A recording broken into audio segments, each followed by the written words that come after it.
Assalamualaikum to everyone. Welcome to our channel My Grammar and Literature. आज की इस video में हम एक और इम्पॉर्टेंट टॉपिक डिस्कस करेंगे जिस टॉपिक का नाम है मैसेज राइटिंग। देखिए ये टॉपिक क्लास 10th के एग्ज़ाम के लिए भी इम्पॉर्टेंट है और जो कल क्लास 8th का एग्ज़ाम होने जा रहा है। सबसे पहले हम समझेंगे मैसेज राइटिंग किससे कहते हैं। मैसेज राइटिंग यानी वो रिटन या वर्बल पीस ऑफ इंफॉर्मेशन जो आप उस शख्स को देते हो जब आप उसके साथ डायरेक्टली बात नहीं कर सकते। इसके बाद है फॉर्मेट कि ये मैसेज किस तरह से लिखी जाती है। देखिए सबसे पहले आपको टॉप में सेंटर में लिखना होगा वर्ड मैसेज कैपिटल लेटर्स में MESSAGE मैसेज। कहाँ पर? सेंटर में, बिल्कुल टॉप पे। उसके बाद आपको लाइन छोड़कर लेफ्ट साइड में लिखना होगा डेट, जिस डेट को ये मैसेज लिखी जा रही है। डेट के अपोजिट में राइट साइड में आप लिखोगे टाइम, जिस टाइम पे ये मैसेज लिखी जा रही है। उसके बाद एक और लाइन छोड़कर आप लेफ्ट साइड में लिखोगे सैल्यूटेशन, किसके लिए? रिसीवर के लिए। For example dear brother, dear sister, dear friend, dear classmate वगैरह। लाइन छोड़कर आप करोगे स्टार्ट कंटेंट, यानी अब जो आपको एक्चुअल मैसेज लिखनी है वो आप लिखोगे कंटेंट में। इसके बाद एक और लाइन छोड़कर आप लिखोगे सेंडर का नाम, यानी ये मैसेज किसने सेंड की। इसको हम समझते हैं with the help of example, बिल्कुल अच्छे से, बिल्कुल इजी से। सिर्फ आपको फोकस करने की ज़रूरत है। देखिए सबसे पहला काम जो आपको करना है वो ये है कि आप पहले समझोगे क्वेश्चन क्या है, क्वेश्चन में क्या कहा जा रहा है, मैसेज कौन लिखेगा, मैसेज का रिसीवर कौन होगा। याद रखिए हमेशा मैसेज जो होती है वो होती है थर्ड पर्सन के लिए, यानी जो पर्सन वहाँ पर मौजूद नहीं होता, यानी जिसके साथ डायरेक्टली बात नहीं हो सकती। फॉर एग्जांपल एक कॉल आ गई, मोहम्मद ने कॉल की, उसने कहा कि हेलो इज़ इट 9906 वगैरह वगैरह जो नंबर है, for example imaginary number. Aamir ने कॉल रिसीव की, आमिर ने कहा yes I am Aamir speaking, मैं आपके लिए क्या कर सकता हूँ। मोहम्मद ने कहा वेल आमिर, मैं आपके भाई का दोस्त हूँ। आमिर ने कहा मेरा जो भाई है वो यहाँ नहीं है, तो क्या मैं आपकी मदद कर सकता हूँ। मोहम्मद ने वापस कहा कि उससे ये कहना कि वो मेरी आज जो प्रैक्टिकल बुक है वो आज स्कूल में लाए, क्योंकि आज मुझे वो क्लास में ज़रूरत है। आमिर ने कहा ठीक है मैं ये कहूँगा। यहाँ पर आपको 2 पॉइंट समझने की ज़रूरत है। आपको समझना होगा कि अब जो आप इस क्वेश्चन से मैसेज बनाओगे उस मैसेज का सेंडर कौन होगा, यानी ये अब मैसेज कौन भेजेगा, number first point. Number second point आपको समझना होगा कि इसमें रिसीवर कौन है, यानी ये मैसेज कौन रिसीव कर लेगा। आपको ये समझना हो क्वेश्चन से। अगर आप करोगे फोकस तो आप ये समझ रहे हो यहाँ पर कि आमिर जो है वो इस मैसेज का है क्या, सेंडर।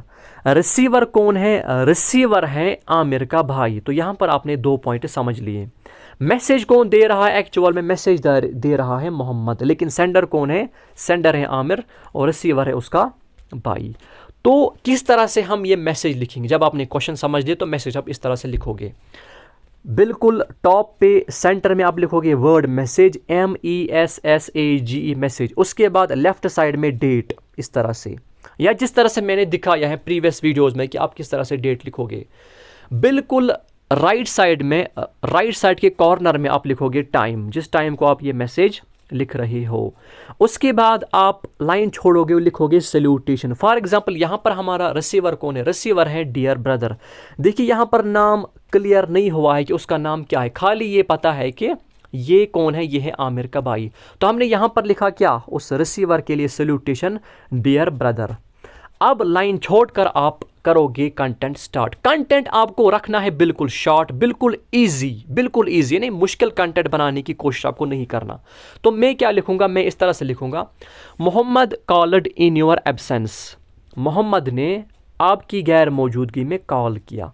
जब भी इस तरह की मैसेज होगी आप इन्हीं वर्ड्स के साथ कोई भी मैसेज स्टार्ट कर सकती है। Mohammad called in your absence, he wants you to bring his practical book to school today, वो चाहता है कि आप उसकी प्रैक्टिकल बुक आज स्कूल लाओ।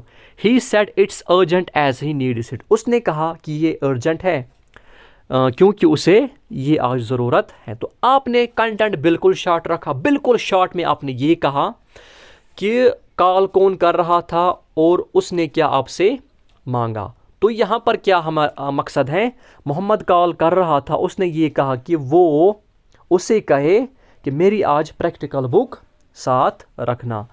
यहाँ पर सेंडर हमारा कौन है, यहाँ पर है सेंडर हमारा आमिर। तो इस तरह से ये मैसेज होगी एंड। लेकिन इसके कुछ इंपॉर्टेंट रूल्स है जो हम पहले समझेंगे। Message must be completely conveyed. देखिए मैसेज में जो आपको पहुंचाना है वो कंप्लीटली कन्वे होना चाहिए, वो कंप्लीटली पहुंचना चाहिए उस शख्स को जिससे आप ये दे रहे हो। Number first point. Number second point बहुत ही important, content should not be more than 50 words. देखिए ये जो कंटेंट है हमारा, ये जो बॉडी है वो 50 वर्ड्स से ज़्यादा एक्सीड नहीं होना चाहिए। इस बात का आपको ज़्यादा ख्याल रखना है। अगर 20 हो जाए, 30 हो जाए, 40 हो जाए, कोई बात नहीं, लेकिन 50 वर्ड्स से ज़्यादा नहीं होना चाहिए। अगर आपको कंप्लीट मैसेज आएगी लिखनी खाली 20 वर्ड्स में, यानी जो उसने कहा, तो वो कोई बात नहीं, उसमें कोई हर्ज नहीं है, लेकिन 50 वर्ड्स से ज़्यादा नहीं होना चाहिए। मैसेज क्या होनी चाहिए, बिल्कुल complete. Enclose the message within a box using a sharpened pencil. जब आपने ये मैसेज लिखी, इसके बाद आपको एक बॉक्स बनाना है, ये मैसेज आपको बंद करनी है एक बॉक्स में। ठीक है, क्लियर है यहाँ तक। Don't add extra information. कभी ये कोशिश नहीं करना कि मैसेज में कोई आप एक्स्ट्रा इन्फॉर्मेशन ऐड करो, खाली आप वही पहुंचाओ जिससे पहुंचाने की ज़रूरत है। आपको एक्स्ट्रा इन्फॉर्मेशन देने की कोई ज़रूरत नहीं है।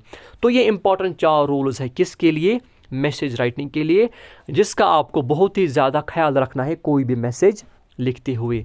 अगर आपको ये मैसेज पहली बार क्लियर नहीं हुआ तो वीडियो को आप फिर से देखिए और फिर से आपको ये अच्छे से क्लियर हो जाएगा, क्योंकि इसका जो फॉर्मेट है वो बहुत ज़्यादा मुश्किल नहीं है। तो मुझे पूरी उम्मीद है कि आपको ये मैसेज बहुत ही अच्छी तरह से क्लियर हो गई होगी। सो टिल नेक्स्ट वीडियो, अल्लाह हाफिज़।